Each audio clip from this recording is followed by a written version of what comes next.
All right, one final question that also comes up frequently is the value of email marketing.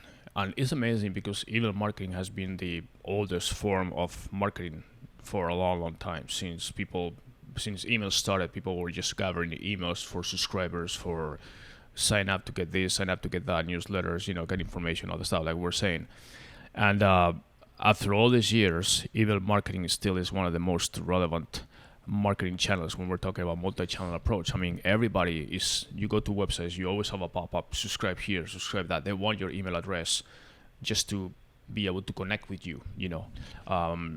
So how much value do you see these days on email marketing? Like, by the numbers, obviously is successful. I mean, even if you have a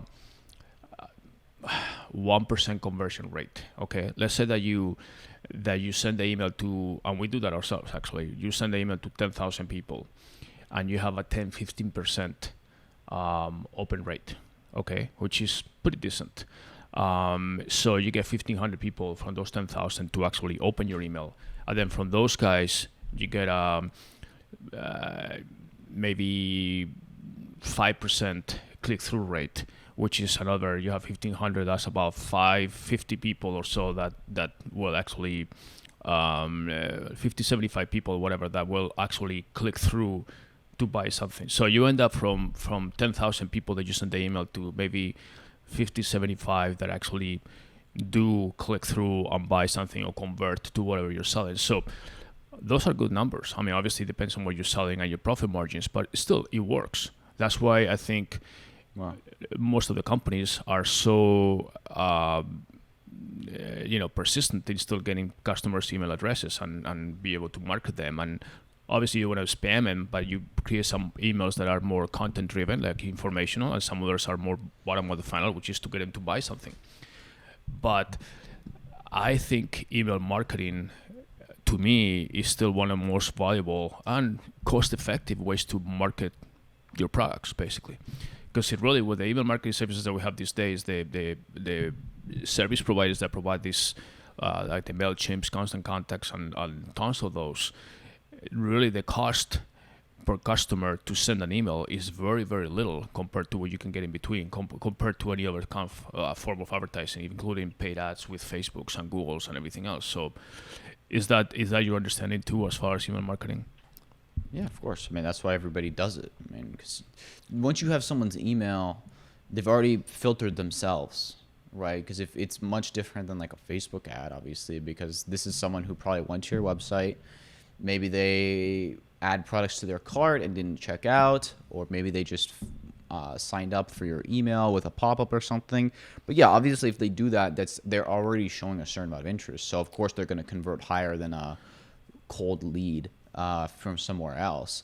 Yeah, of course, email works great. Yeah, you should definitely focus on your email more. I think most companies, it totally depends on your brand, how you do it. I think some companies are too much, like they just send way too many emails. But also they probably do it because it works. I mean, I don't know. I don't know the internal metrics of all these companies. There's companies that I get a ton of emails from that I end up unsubscribing. But maybe they know, hey, yeah, a lot of people are going to unsubscribe, but we don't care. Yeah, no, I agree with you. I mean, some companies send a lot of emails. Like, I get sometimes daily emails from some companies, but I do think not enough companies focus on the value part. They just look at email as pure selling, and that's fine. I mean, listen, you can sell a lot through email, so that's why they do it. I just think that most companies should balance it a little bit, that you shouldn't send me 5 emails in a row that are just trying to sell me something. You should probably balance it out. Right. That's why I say content-driven emails or information on or whatever that is valuable for the customer without selling them anything specifically, and then you basically the second, third email is actually a product-based email or service. But it depends too. Like if it's a marketplace, I mean, like one company that I get a ton of emails from is The Real, which is like a luxury reselling marketplace, and it's like. But, you know, I subscribe to them, just because I've bought from them before, and so I'm on their list, and it's like, okay, they send me stuff that, hey, you're probably going to be interested in this, and a lot of times I am, right? So, it works. If they started sending me lots of non-product emails, it might annoy me because I'm like, I'm not really interested. Just tell me if you have something cool that I'm gonna like that's on sale. Yeah. So I think it depends who you are and what you sell. To me, actually, maybe it's because we're in the marketing industry. One of the things that makes me unsubscribe from emails more than anything else, even more than frequency, actually, is the actual email design format. There are some emails that are so crappy looking. I mean, they're so unattractive that I don't care what they sell. If they put so little effort in creating their email, to me, that's a turn off right away.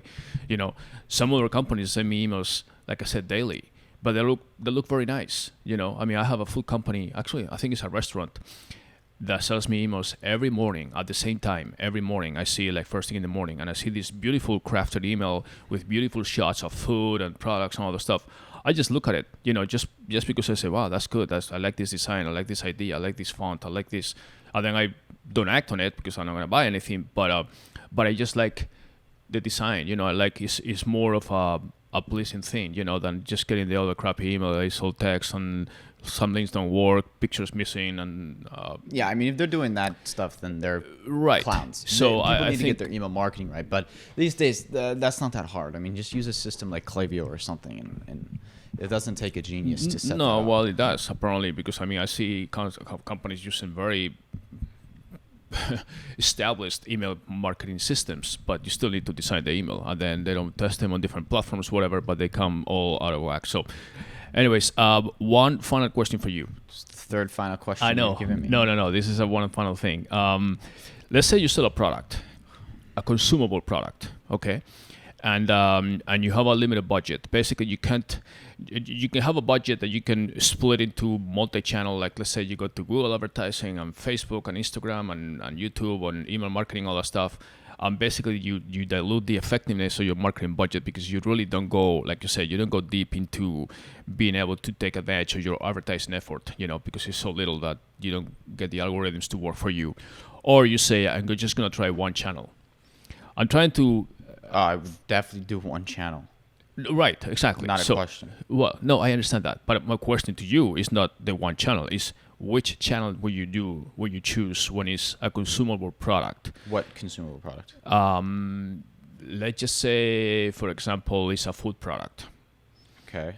Let's say it's a food product that people can subscribe to. Okay. Is it a premium food product, a cheap food product? No, a premium food product, delivery product, health conscious product. You know, like we have, I don't want to name names, but there's companies that sell organic type food or some kind of niche or some kind of product to sell via mail delivery, and it comes directly to your doorstep, and you don't have to go to a store. It's organic, it's totally GMO free, very healthy, and all that stuff. And you're based on a subscriber base that are buying your products on a monthly basis or something, but you want to get more subscribers. What advertising channel will you choose if you only have one, a limited budget, or a budget that you don't want to dilute, that you just want to use one channel? Will you use advertising, like paid ads? Paid ads, of course, yes. If it's food, Instagram works pretty well for food. It's very visual. Like a picture and video.